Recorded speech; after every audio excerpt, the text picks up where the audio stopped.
¿Sabías que muchos dolores de la rodilla no vienen de la rodilla?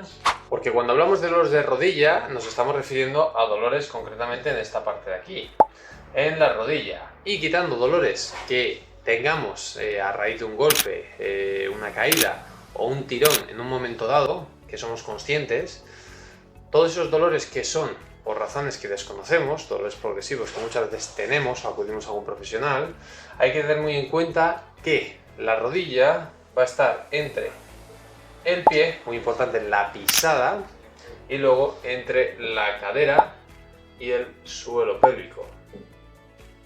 Por lo que, si tenemos tensiones en la parte de abajo, como puede ser el pie, van a influir de manera ascendente a la rodilla, y si tenemos problemas en la cadera o en el suelo pélvico, van a influir de manera descendente en la rodilla. Entonces, como podemos ver, tenemos la rodilla entre dos articulaciones muy importantes, que son la cadera y son el pie. Dentro de la rodilla, a nivel óseo, vamos a tener diferentes estructuras. Vamos a tener el fémur por la parte superior, muy importante, que directamente se va a articular por abajo con la tibia, principalmente. Luego la tibia vamos a tener que se va a articular a nivel externo con el peroné. Y por delante vamos a tener un huesecito redondito llamado rótula, que va a ser vital a la hora de articular la rodilla. Visión general de los diferentes músculos que tenemos en la rodilla. Como bien hemos estado mencionando a lo largo del vídeo, tenemos toda la musculatura que viene de la cadera, parte lateral, parte posterior, y tenemos también la parte interna y vemos los aductores, y muy importante también la que viene de abajo o la que va hacia abajo, ¿vale? Tanto adelante, lateral, posterior, los famosos gastrocnemios o gemelos, y luego tenemos la importancia del pie. Vamos a tener aquí por la parte plantar. Muy importante, todo en conjunto para el funcionamiento de la rodilla. Centrándonos un poquito más en aquellos problemas que vengan de la cadera o del suelo pélvico, que van a influir en la rodilla de manera descendente, vamos a mencionar diferentes sistemas muy importantes que van a afectar directamente. Hablando del suelo pélvico, lo que tenemos en el suelo pélvico es lo siguiente. Tenemos varios sistemas donde vamos a tener el ano correspondiente al sistema digestivo, en el caso de las mujeres la vagina, en el caso de los hombres estarían los testículos correspondiente al aparato reproductor de cada sexo, y luego tendríamos el orificio de la uretra correspondiente al sistema urinario. Entonces, como bien podemos ver, siempre que haya alguna alteración en cualquiera de esos sistemas, como puede ser una operación de intestinos, una episiotomía en el caso de las mujeres o cualquier otra complicación en el parto, problemas a la hora de orinar o de próstata, toda la musculatura que tenemos aquí, que es bastante amplia y que además directamente va sujeta a las diferentes estructuras óseas de la pelvis, que más adelante veremos, va a influir en la cadera y directamente va a influir de manera descendente en toda la pierna, no solo en la rodilla, también en el pie, pero lo tendremos muy en cuenta a la hora de tener problemas de rodilla. En esta otra imagen vamos a ver el suelo pélvico de un plano sagital, y claramente podemos ver cómo la vejiga del sistema urinario, el útero en el caso de las mujeres del aparato femenino, y luego vamos a tener el colon del aparato digestivo. Como ambos están muy juntos, cualquier tensión en cualquier parte va a influir tanto uno al otro, incluso tanto los de ahí como a suelo pélvico, y luego de aquí inevitablemente hacia abajo y seguramente también hacia arriba. Una idea general para entender cómo puede estar funcionando el dolor que tenemos en la parte inferior. Y luego, en cuanto a los problemas que podemos tener en la parte de abajo, en el pie o tobillo, muy habitualmente vamos a estar hablando de los esguinces, ¿sí? ¿Quién de nosotros no se ha torcido el tobillo cuando estaba corriendo en el monte? En fin, hay una torcedura y como consecuencia tenemos una serie de problemas donde al principio no vamos a querer apoyar, nos vamos a adaptar, vamos a sobrecargar la otra pierna, y se van a producir una serie de adaptaciones que van a influir en toda la parte ascendente, por lo que va a influir de manera ascendente. Es una tensión que viene de abajo, va a influir en la rodilla, en la cadera y en el resto del cuerpo. Por lo que en esos casos vamos a estudiar el pie, porque seguramente haya tensión en la parte externa, en la parte interna, haya problemas en la pisada y seguramente a la hora de caminar esté influyendo en la rodilla. En estos casos donde tenemos un dolor de rodilla y ha habido problemas importantes de pie, es importante que a la persona la pongamos de pie. ¿Por qué? Porque seguramente de toda la tensión que tiene el pie, a pesar de que sea antigua, seguramente no apoye del todo bien y eso se va a ver influenciado en su postura. Se va a inclinar hacia un lado, hacia el otro, se va a rotar, se va a ir hacia adelante, cosa que sentado o tumbado no. Entonces, si ponemos a la persona de pie y la postura varía con respecto a cómo estaba sentado, eso nos está dando mucha información de que hay problemas en la parte de abajo que influyen de manera ascendente.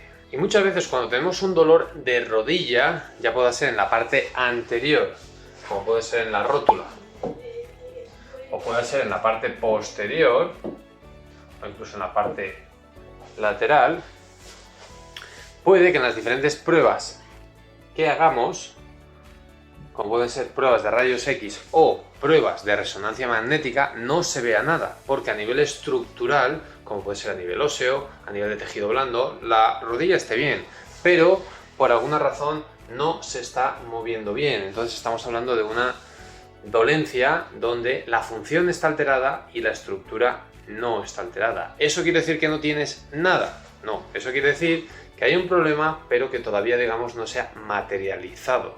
¿Qué pasa? Que si lo dejamos pasar con el tiempo, seguramente aparezca algún problema y se dañe o bien el hueso, puede aparecer algo de artrosis o haya un poco de desgaste en la rótula o incluso, no tan a largo plazo, pues haya la famosa tendinitis rotuliana en esta zona de aquí, o puede que tengamos problemas en el tendón cuadricipital.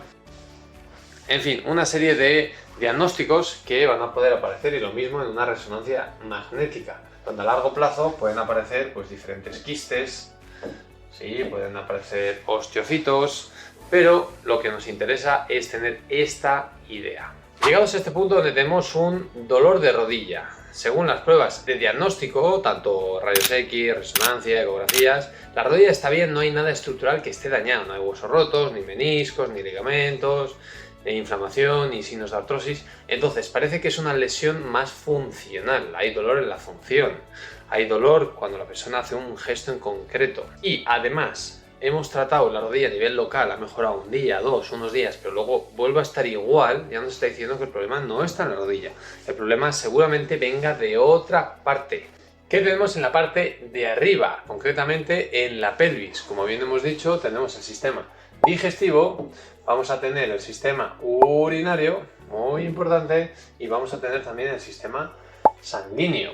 También tenemos el sistema linfático y luego, muy importante, el sistema femenino, que si ha habido un parto complicado, como puede ser una episiotomía o una cesárea, va a influir mucho en la estabilidad pélvica y en todo lo que tengamos debajo. Entonces, si hemos tenido algún tipo de problema digestivo, hemos tenido operaciones en la pelvis o incluso en el suelo pélvico, ya sea hemos tenido alguna operación de almorranas, hemos tenido algún quiste que nos han quitado el intestino grueso, episiotomías, hemos tenido alguna operación de próstata en el caso de los hombres, algún otro problema en el parto en el caso de las mujeres, directamente se va a ver afectada el suelo pélvico. Puede ser a nivel de la vagina, a nivel del ano, las diferentes, incluso el sacro también, si hemos tenido caídas sacro y coxis de culo, pues toda esa parte va a estar afectada. Lo que va a llevar a que haya mucha tensión en el suelo pélvico, como podemos ver ahí, todo el tejido de aquí se retraiga y seguramente haya mucha tensión en las caderas. Incluso caídas de culo, que muchos hemos tenido desde pequeños, donde directamente todo el suelo pélvico se va a ver afectado y sobre todo la parte del sacro y del coxis, muy importantes también en el suelo pélvico y en la relación que tienen con las caderas. Entonces, directamente cuando sepamos que el suelo pélvico está afectado, vamos a trabajar toda la musculatura del suelo pélvico. En esta imagen tenemos una visión desde arriba, pero lo que nosotros vamos a estar viendo y trabajando va a ser esta parte de aquí, el suelo pélvico visto desde abajo. Entonces, muy importante trabajar toda la musculatura que tenemos en el suelo pélvico, tanto por debajo del pubis como también por encima del pubis, ¿vale? El pubis seguramente tenga mucha tensión, habrá que valorarlo, incluso la parte baja del abdomen. Muy importante para este tipo de dolencias. Y luego también, en cuanto a la musculatura, no solamente del suelo pélvico, sino de la zona pélvica, vamos a tener muy importante el psoas ilíaco, un gran flexor de la cadera, que de hecho va a estar entre problemas muy habituales que suelen ser operación de apéndice, alguna hernia inguinal, operación de vesícula, va a abarcar toda esa zona. Y luego, muy importante, la musculatura que vemos aquí un poco más abajo, que van a ser los aductores, que de hecho, como bien estamos viendo, van a venir desde la rama púbica y algunos se insertan incluso hasta en la tibia. Entonces va a tener una gran influencia, de hecho de manera directa, en la rodilla. Por lo que vamos a valorar, trataremos toda esta musculatura y observaremos si hay cambios en la rodilla. Y luego también, no solamente por la parte de adelante, sino por la parte de atrás, como bien hemos dicho, cuando el sacro está afectado o cualquier otra estructura pélvica, tenemos que valorar también la musculatura extensora, que va a ser los glúteos, y luego también rotadores externos como internos, que pueden estar muy involucrados en la rodilla. Y en cuanto a la parte inferior, que puede estar influyendo en la rodilla, vamos a tener el pie, vamos a tener los gemelos, donde pueden estar afectando toda la parte de la rodilla y la manera en la que ésta se mueve. Lesiones que hayamos podido tener de esguinces, lesiones que hayamos podido tener de fascia como fascitis o algún espolón, alguna operación de juanete, cualquier herida, golpes que hayamos tenido o incluso roturas bastante habituales en los gemelos van a estar influyendo directamente en la rodilla, porque además se insertan en ella. Entonces, en esos casos donde la rodilla no haya mejorado lo suficiente, o donde claramente hay tensión en la parte baja, como puede ser en pie o en gemelo, vamos a tratar toda la musculatura que esté por debajo. Gemelo, parte de sóleo por la parte posterior y luego tendríamos el tibial anterior, tobillo y planta, muy importante porque puede que incluso no esté pisando bien. Y después de todo eso, seguimos con la rodilla y vemos si ha habido cambios.